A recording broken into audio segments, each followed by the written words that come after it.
it's quite an amazing situation, really. The ferry company is now insolvent, I believe, and receivers have taken over all its assets. But in Thanet, there is now a 3.4 million debt that's been run up.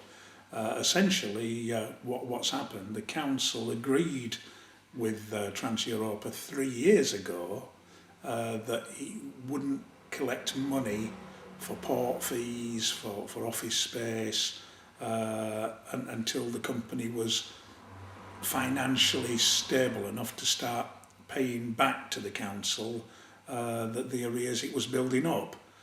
So even as long ago as 3 years, Trans-Europa was a company that was teetering on the margin.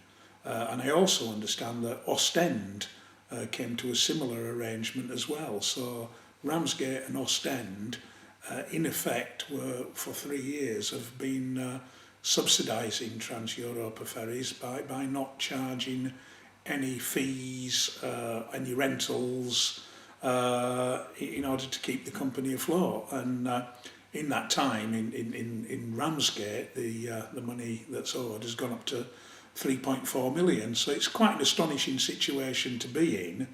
But what's most worrying is that the running up of that debt was done entirely in secret.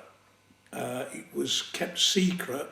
The only people who knew about this massive debt as it was growing and spiralling out of control was the council's chief executive, who's also the council's chief finance officer, a couple of other very senior directors at the council, and members, first of all, of the Conservative cabinet under the leadership of Councillor Bob Bayford, and more recently the Labour cabinet under the leadership of Clive Hart. So only a very, very small number of people knew that this debt was running up. The truth was kept away from the vast majority of councillors, and the truth was kept away, of course, from the council taxpayers of Thanet, who at the end of the day are going to have to come up with the money to pay this loss. Keeping it secret, in my opinion, was unconstitutional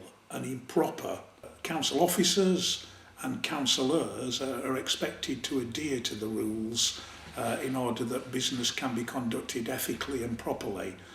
What should have happened, the budget is set by the meeting of the full council every year. That's all 56 councillors who are advised by council officers about the budget. They meet once a year to vote and agree on the budget.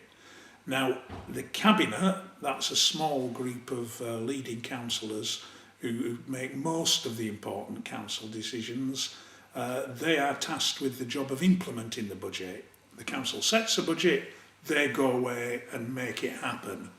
But the Constitution says that if the cabinet or if any council officers want to make changes to the budget which are fundamentally in opposition to what the council agreed or that run contrary to the general direction of the budget, if such decisions are going to be made, then they've got to be reported to and agreed by full council.